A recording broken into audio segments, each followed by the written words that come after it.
Salam jumpa saudara dan saudariku terkasih dimanapun berada. Semoga kita semua dalam keadaan baik dan sehat. Dan semoga Tuhan yang maha baik selalu dan senantiasa menyertai kita.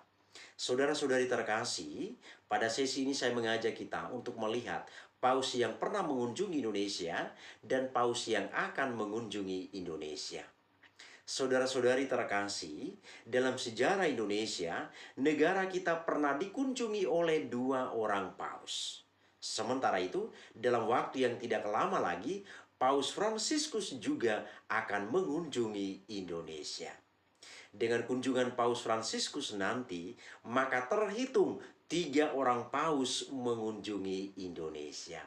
Ini sebuah kebanggaan bagi negara Indonesia, teristimewa sebagai umat beriman Katolik yang ada di Indonesia. Saudara-saudari, mari kita lihat paus yang pertama yang mengunjungi Indonesia atau yang pernah mengunjungi Indonesia, yaitu Paus Paulus yang ke-6. Dikutip dari merdeka.com, peristiwa bersejarah itu terjadi pada Desember 1970 di Jakarta. Kedatangan Paus Paulus yang ke-6 disambut hangat oleh Presiden Soeharto dan seluruh rakyat Indonesia. Selain pesan perdamaian, kedatangan Paus Paulus ke-6 ke Indonesia tidak lain adalah menjalin hubungan antar kedua negara yang sudah terbangun sejak lama. Kedatangan pemimpin besar umat Katolik dunia itu dalam rangka memelihara semangat perdamaian dunia, utamanya menjaga kerukunan antar umat beragama. Indonesia dan Vatikan sudah lama menjalin hubungan baik, bahkan sejak masa revolusi dan perang kemerdekaan. Pemimpin Vatikan kala itu, Paus Pius ke-12, memberi perhatian penuh kepada Indonesia dan pernah memberi dukungan dan doa untuk perjuangan Indonesia mempertahankan kemerdekaan. Inilah paus pertama yang pernah mengunjungi Indonesia. Nah, paus yang kedua adalah Paus Yohanes Paulus yang kedua. Dikutip dari Kompaspedia, Oktober 1989 merupakan waktu atau saat yang istimewa bagi umat Katolik di Indonesia karena pemimpin tertinggi Gereja Katolik, Paus Yohanes Paulus II, berkunjung ke tanah air. Sebenarnya beliau diharapkan datang pada tahun 1984, bertepatan dengan peringatan 450 tahun Gereja Katolik di Indonesia. Namun karena padatnya jadwal Sri Paus, kehadirannya baru terrealisasi 5 tahun kemudian. Selama di Indonesia, Sri Paus menemui umat Katolik di kota Jakarta, Yogyakarta, Maumere, Dili, dan juga Medan. Kita ingat Dili pada waktu itu saudara-saudari masih bergabung dalam NKRI.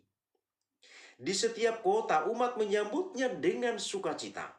Dalam setiap misa yang diadakan di kota-kota tersebut, ribuan manusia tersatukan dalam suasana yang kusuk. Kepala negara Vatikan itu juga bertemu dengan tokoh-tokoh agama. Dalam satu kesempatan, Paus Yohanes Paulus II juga menyatakan kekagumannya atas Pancasila dan menekankan pentingnya suatu bangsa punya pandangan hidup dan dasar falsafah negara.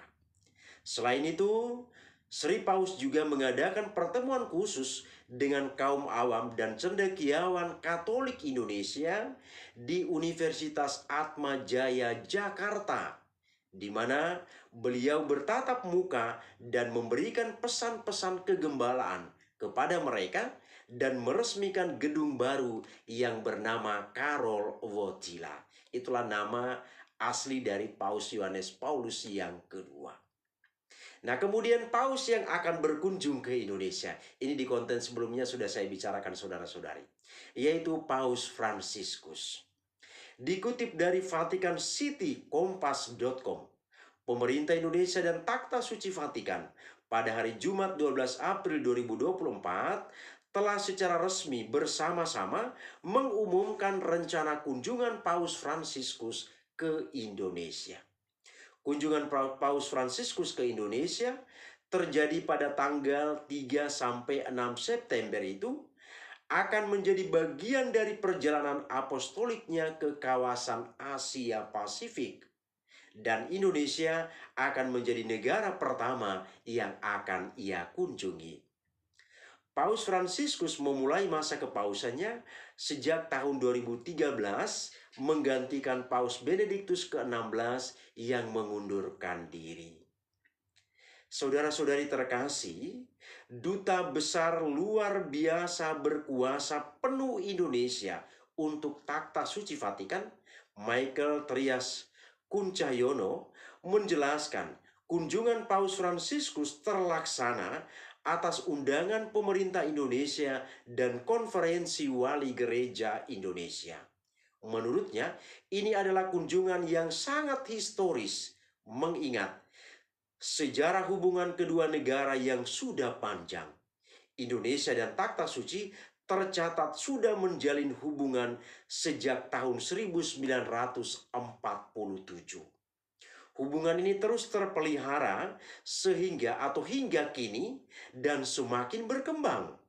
Oleh sebab itu, kata Dubes, pemerintah Indonesia sangat menyambut baik kunjungan Paus Fransiskus. Dua perspektif Dubes berpandangan dalam melihat makna kunjungan Paus ini. Pertama, jadi ada dua makna kunjungan Paus yang dilihat oleh duta besar ini, ya, Pak Trias Kuncahyono. Inilah dua makna yang kita lihat. Pertama, Paus adalah pemimpin tertinggi gereja Katolik sedunia. Maka kunjungan tersebut adalah kunjungan gembala kepada domba-dombanya atau umatnya.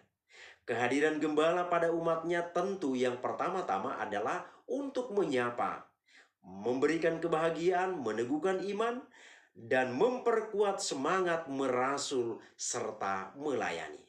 Yang kedua, Paus adalah kepala negara Takhta Suci Vatikan. Maka, sebagaimana kunjungan seorang kepala negara ke sebuah negara, tujuannya adalah untuk meningkatkan dan mengkokohkan hubungan kedua negara tersebut.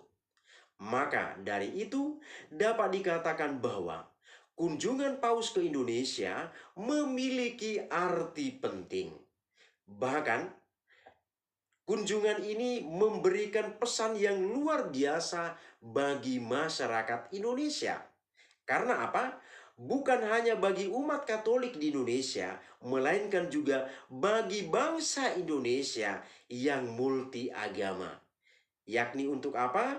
Memperkuat pesan toleransi, persatuan, dan perdamaian dunia. Jadi saudara-saudari, kunjungan Paus ini memang bukan hanya memang di satu sisi sebagai kepala negara dan di sisi lain sebagai kepala agama. Kepala agama di sana artinya berurusan dengan orang-orang Katolik. Nah, jadi bukan soal kepala agamanya bukan hanya untuk orang Katolik Paus datang, tetapi untuk semua orang yang ada di Indonesia juga.